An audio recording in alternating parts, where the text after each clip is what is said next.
The I Am Not My Gremlin Mental Health Initiative, in partnership with the University of Alberta. Welcome to our third video in the I Am Not My Gremlin series.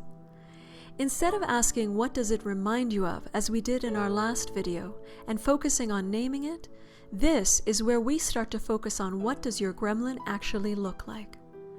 This step is crucial to us getting ready for our next step of capturing your gremlin's likeness through art, but ultimately allows us to make our gremlin easier to engage with and challenge than when it's hiding in the recesses of our mind. As I mentioned in the last video, when I was first sensing into what my gremlin was, it reminded me most of a demon, because of the way I experienced it taking over my body and mind. When I completed this step many years ago as I was struggling to get a handle on and shift my relationship with my gremlin, I was shocked to discover that what my gremlin looked like in my imagination was nothing I could have planned for. When I actually looked closely at it, it appeared to be a strange mix of humanoid-like alien with some goblin and demon thrown in. It was a mix of male and female. The skin was chalky gray and waxy. The eyes were red and searing, mocking and dismissive. The hands were claw-like, and the mouth was like that of a snake with teeth and tongue to match. And it was much larger than me when I first encountered it, though its size has shrunk considerably over time. It was not a very attractive character, definitely a swipe left. So, let's shift our attention to your gremlin and figuring out what it looks like for you. We're going to start broad and work our way into the details. I'll ask you a few questions to help you in this process of seeing what your gremlin is made of. And remember, at any time, you can pause this video to reflect on any of these questions or play the video again if you need to. The first thing I'd like to suggest is closing your eyes or focusing on a spot. Take a few deep settling breaths here. And when you're ready, I want you to summon your gremlin. For some, this may be as straightforward as saying out loud or in your head the name you gave your gremlin. For others, it may be helpful just to ask your gremlin to appear. Engraved invites are not necessary. Gremlins don't RSVP anyway and love to make an appearance anytime, invited or not. But if yours doesn't, don't despair. I've found that the best way to summon your gremlin when it's silent is actually to try telling it you no longer need it. They hate that and will come running. Now, I want to remind you again that there is no right or wrong answer here.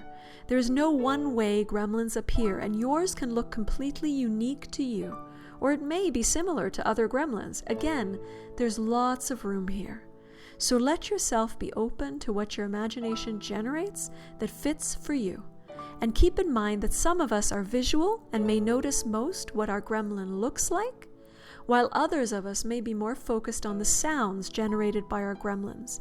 Some others may notice most the texture associated with their gremlin, while others may zero in first or primarily on the smell. For our purposes, and since the majority of people tend to identify as visual, and we're creating visual or written art in the next step, we're going to have a slightly more emphasis on the visual components of identifying your gremlin and what it looks like. But you go with what feels like it's working for you, because that's what will make this step useful for you. Once your gremlin arrives, slow down and take it in. It's okay to play here. Let's just be curious together. What do you notice first? If you can see your gremlin and you had to guess its size, what size would you guess it is? Does it appear big? The same size as you? Smaller? Pocket size? Or huge? Oversized? Or enormous? Take a moment and notice what size your gremlin appears to be. Again, if you can see your gremlin, what posture does it appear to be holding? Is it standing upright? Is it sitting? Crouching or flying? Does it even have a body? How is it holding itself? Take another moment here to feel this out for yourself. Focusing now on sound and the sound of your gremlin's voice. What does it sound like? Does it sound high-pitched or low? Is its voice loud or quiet?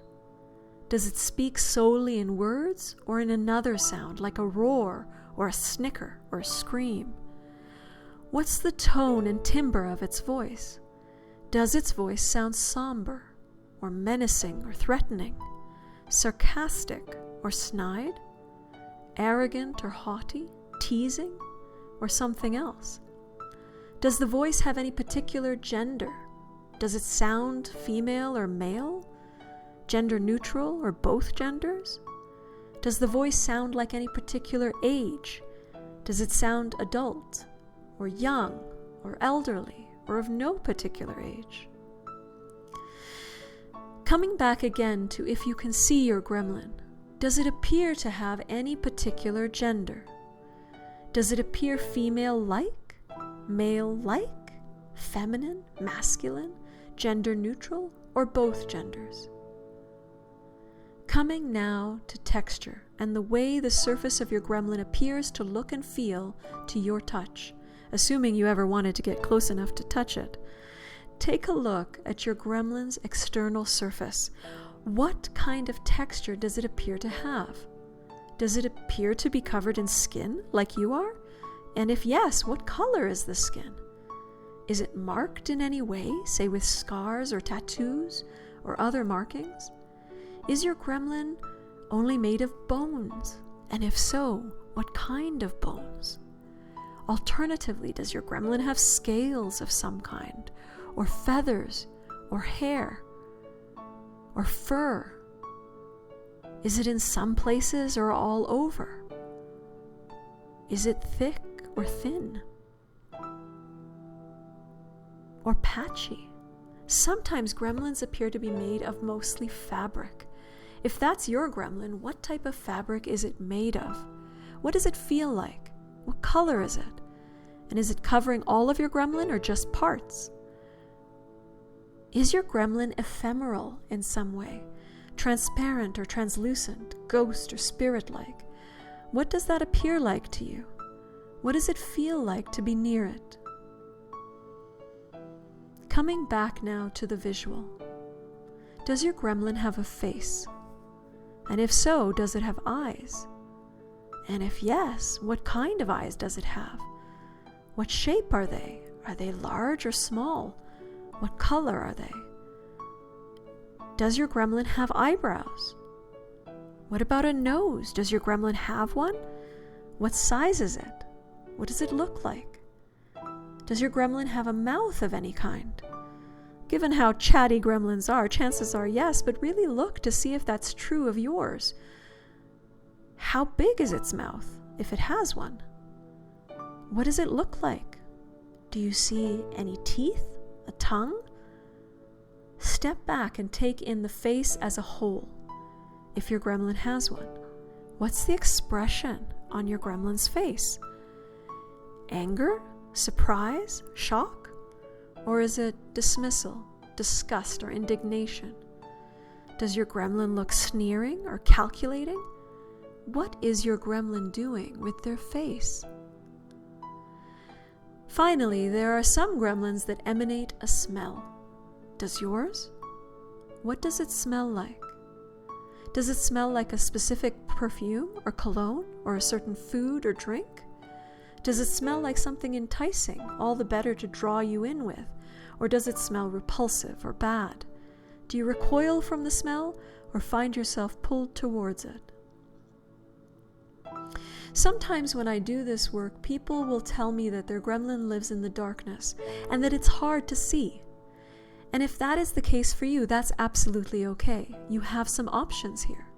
Your first option is you can accept that your gremlin is the darkness, at least for now, and try to capture that darkness and describe it as clearly as you can for yourself. If you decide you'd like to try and see if you can pick up on your gremlin even in the dark, you can create in your imagination a flashlight and use it to shine into the darkness and see if you can illuminate your gremlin, either in whole or even in parts. Alternatively, you can attempt to listen for the sounds it makes instead and focus on that as a way to sense into it. If it's surrounded by fog or cloud, see if you can crouch down or climb up to look under or over these obstructions in your view. And if you still can't see it, it's okay to use your other senses to pick up information about your gremlin. Now, some of you might be saying at this point, my gremlin doesn't look anything like any of those. It just looks like me. If you're experiencing this, I want you to know that I have a really deep compassion for you.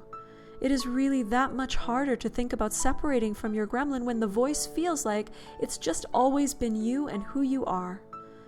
And if that's the case, what that tells me is your gremlin has done a really good job of convincing you that you and the gremlin are one and the same. But I wonder if you can zoom in. Yes, use those 2 fingers to expand your picture and get more close-up details. It's not unusual that I have conversations with my clients where they are insisting that their gremlin, their inner negative voice, is just me, or just who I am, or just who I've been my whole life. If that's you right now and you're sitting there convinced that your gremlin is just you, I'd like to invite you to try a little experiment with me. Think of the things your gremlin is saying to you. Then think of somebody that you care about. Now imagine saying those things your gremlin is saying to you, to that somebody that you care about. Most of the people I invite to try this experiment look at me in shock or horror and say to me absolutely no way would they ever say those same things to anyone, let alone someone they cared about.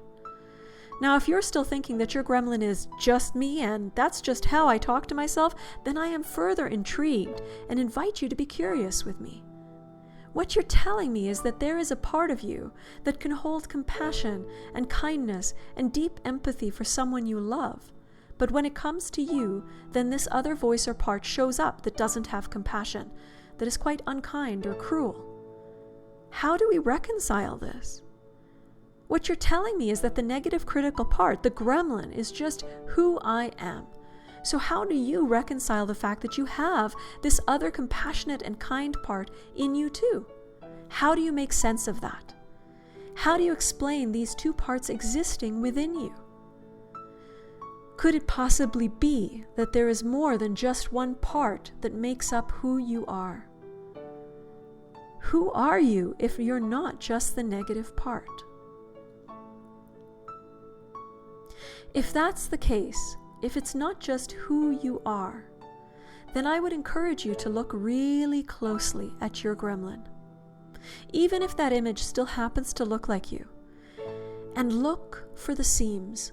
Look for the things that tell you that this person is ever so slightly different than you, even if it looks like you, even though it appears like you. I'm not going to tell you that you have to change your gremlin image. I'm going to ask you to instead look for the small tells, the small things that tell you this gremlin isn't me. It's not the me that can be kind and compassionate to a being I care about. Whether it's a small expression on the face, whether it's a seam, maybe a zipper, whatever the case is, look for that small tell. And that's going to be what helps you distinguish this from your real self, the self that can be deeply kind, deeply compassionate.